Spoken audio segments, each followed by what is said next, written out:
everyone. Thank you for coming today. I'm Luisa Palacios, the Director of the Energy, Climate Change, and Extractive Industries Program here at the Dialogue. And I want to start out by thanking our sponsors, Chevron and Conoco, for supporting this event. I also want to thank our Energy Committee members who support all of the work that we do on energy issues here at the Dialogue. And I really want to thank my colleague, Sarah Phillips, who made a great contribution to bringing this event together. This is the third year in a row that we've organized this Latin America Energy Conference. So last year's conference, we subtitled it Political Headwinds, Market Tailwinds. So I think the idea was, there are a lot of market opportunities in all the different sectors of energy in the region, but there are a lot of political challenges because of the uncertainty. So last year we had presidential elections in Brazil, Colombia, and also in Mexico. So there were big changes. And we asked last year, what should we expect from these new governments? And I think this year, now that those new governments are in place, part of what we want to talk about today is sort of taking stock of what are the changes that have been occurring and asking, what's ahead. And we'll be looking at the oil and gas sector, power and renewables, both upstream and downstream. And this year, one of the big changes we're seeing that's coming up is Argentina, which is also going to be having a presidential election later this month. And it looks likely that there's going to be a new government in place. So I've also asked some of our speakers to talk about what their expectations are for changes in Argentina. And also, of course, we're going to discuss what I would say is probably the biggest event in Latin American energy issues for this year, which is the declaration of Juan Guaido as interim president of Venezuela, and as well as the introduction of far-reaching economic sanctions, which have had a huge impact on the oil sector there and also has implications for global oil markets. So, of course, we're going to be looking at that issue this year as well. We're also going to look at U.S. energy policy toward Latin America, which has been a theme in all of our Latin America energy conferences. And we're going to talk about what initiatives the U.S. administration is carrying out to expand energy exports, enhance energy security, and increase investment in Latin America and the Caribbean. So today we're going to look both in depth at specific countries, specific markets in the different sectors, and we're also going to look at regional trends. So I want to start out by introducing our keynote speaker, Luisa Palacios. She's chairwoman of Citgo. This is the U.S. subsidiary of PDVSA. Citgo is a very important refining company in the U.S. They have over 4,000 gas stations, around 750,000 barrels per day of refining capacity, storage units, and Citgo is under the control of the Guaido government since earlier this year, and it's operating in the U.S. As it always has. So I don't want to say too much more. I know Luisa is going to explain this much better than I can. But I just want to say, this board that Luisa is chairing has been very active. They selected a CEO, and they're continuing to adjust even as they're seeing a shift in what markets they're receiving crude from. So she's going to talk a bit more about that. So I really want to thank Luisa for coming. She told me that she's only done this is only her second public event that she's done this year since becoming chairwoman. So I'm really grateful that she chose the Dialogue to do her first public event in Washington. So Luisa, thank you very much. You can come on up here.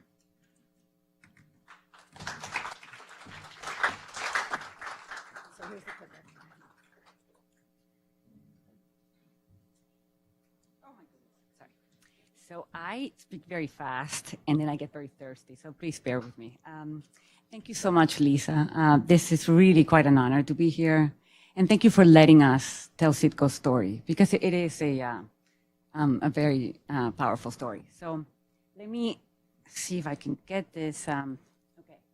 So the first thing that I wanted to convey is that when we were appointed as the board of Citgo by the National Assembly, in reality was by the Guaido administration through the shareholder, the PDVSA ad hoc board.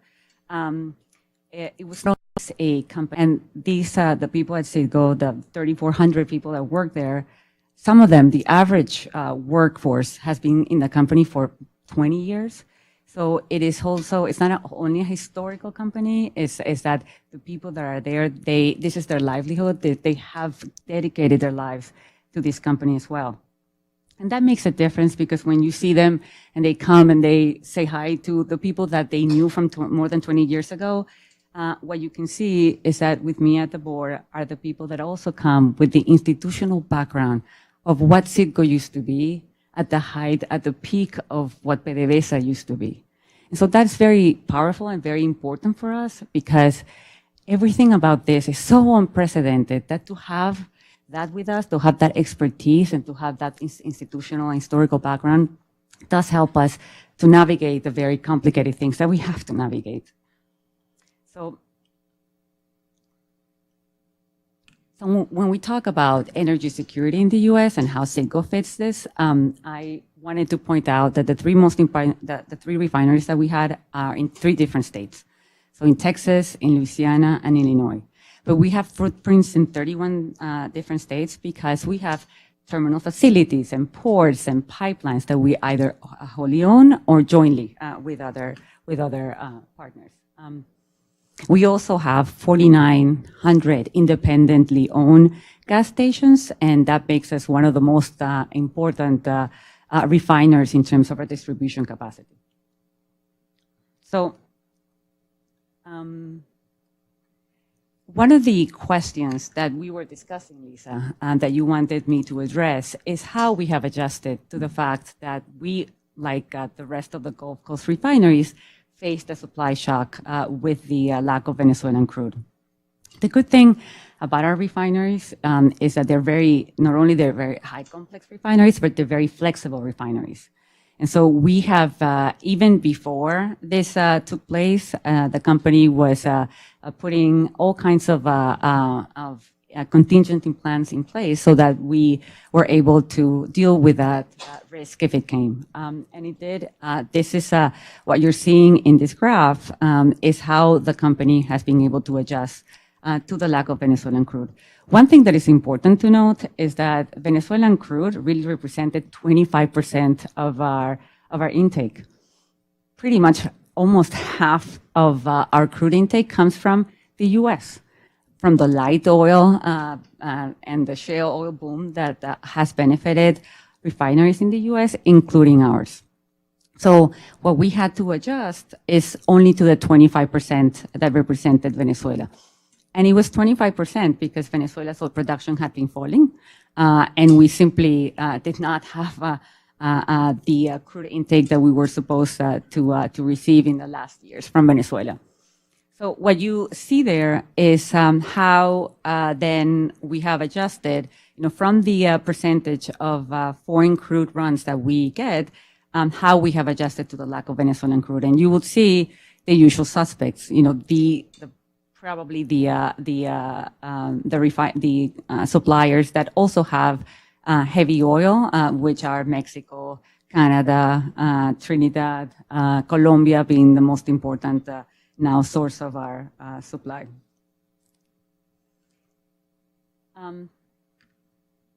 One of the interesting things about Citgo is that because its refineries are placed, and where they're placed actually, which is in the Gulf Coast, we have become a very important exporter. And now we represent about 10% of PAD 3 exports. So it's 200,000 barrels per day that we're exporting from the 750,000 barrels per day that we produce. So one of the things that when we took office or when we were appointed as board, one of the main responsibilities, or at least one of the main goals that we had, is that we wanted to assure operational and financial stability. So you just saw how operational stability meant how we were going to outsource then the lack of Venezuelan crude. And so that's one of the things that I think we managed, and we managed to do it very successfully. And the other thing that we managed on the operational side is that our 3 refineries went through different turnarounds at different levels. And we, particularly in the second quarter, while the board was there, some of these turnarounds were long overdue. And so we actually have now invested in this, in our assets and in our refineries to be able to be better prepared in the future and improve efficiency. So we're also very proud of that. One of the issues that we had is not only that we lost the supply of Venezuelan crude, is that we lost also an important market. When I say that we represent 10% of PAD 3 exports, I mean, one of the markets that we had was Venezuela. And so we lost access to Venezuelan crude. We lost access to Venezuelan market as one of the most important clients that we had. This is important, and I'm going to go through this as well, because as we think, and the way we think in Citgo, is what will be our role in a future reconstruction of Venezuela. Both of these two issues is something that we think about, and we think about very strongly as part of our responsibility going forward. In terms of our we actually were pretty busy in the first half, or in these 7 months, because it was not only operational stability that we had to achieve, it was financial stability. So in this month, what we did is we pretty much refinanced 70% of our debt, and did some changes to our debt covenants in order to assure that our debt, that our creditors were going to be fine, and that we were going to pursue the best possible market practices in the way we conducted this refinancing. I have to say that as a result of this refinancing, we have saved the company $200 million in the next 5 years, because we were able to lower the interest payments on these bonds. We have received a rating upgrade from rating agencies, or received an improvement in the outlook. So we think that as we got out of the Citgo Holding refinancing that took place about a month ago, we have also completed that part that was a responsibility of financial stability. Now, you were talking, and I think we're probably going to go a little bit later on this. This is not the best environment for particularly the kinds of refineries that we have, because we do much better when the spread of light to heavy oil differentials are wider. And because of everything that is going on, not only in relation to Venezuela, but in relation to to OPEC and other issues, and even Canada, that light to heavy differential has been extremely tight, which normally doesn't benefit the type of Gulf Coast refineries that we have. I'm going to let the IMO question come later, but I want to take some minutes to talk about not only, again, as I said, operational financial stability was one of our most important goals when we arrive as board members. But the other thing that we really spent quite some time was on enhancing corporate governance. And it was very important for us, not only that the people that have worked in Citgo feel proud again of the workplace that they have, but that we wanted to guide them in terms of the excellence and trying to get Citgo to be adopting the best possible corporate practices across the board and in line with best industry practices. I have to say that very early on, the board engaged one of the most reputable audit firms to help us in that process.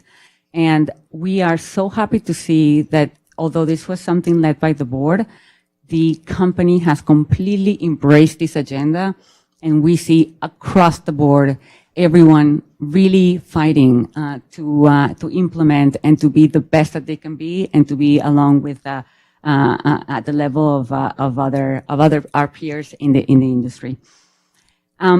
When we look at Citgo and Venezuela, one of the things that our goal is, again, not only for this asset to be as the most efficient asset that it can function, but also in terms of our shareholder, to bring the most value to our shareholder.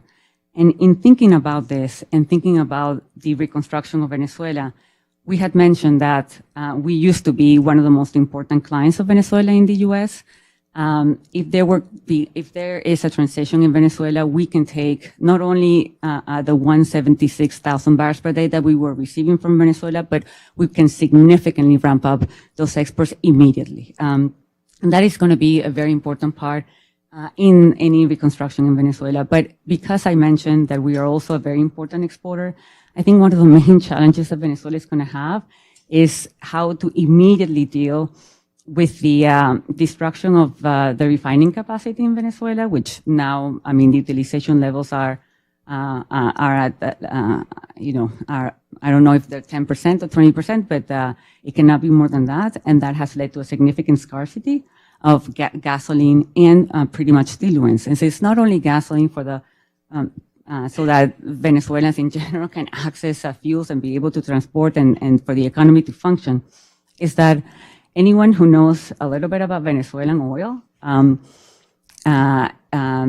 there is a dynamic that has exerted itself where Venezuela needs diluents in order to be able to export. Without diluents, Venezuela cannot produce and cannot export.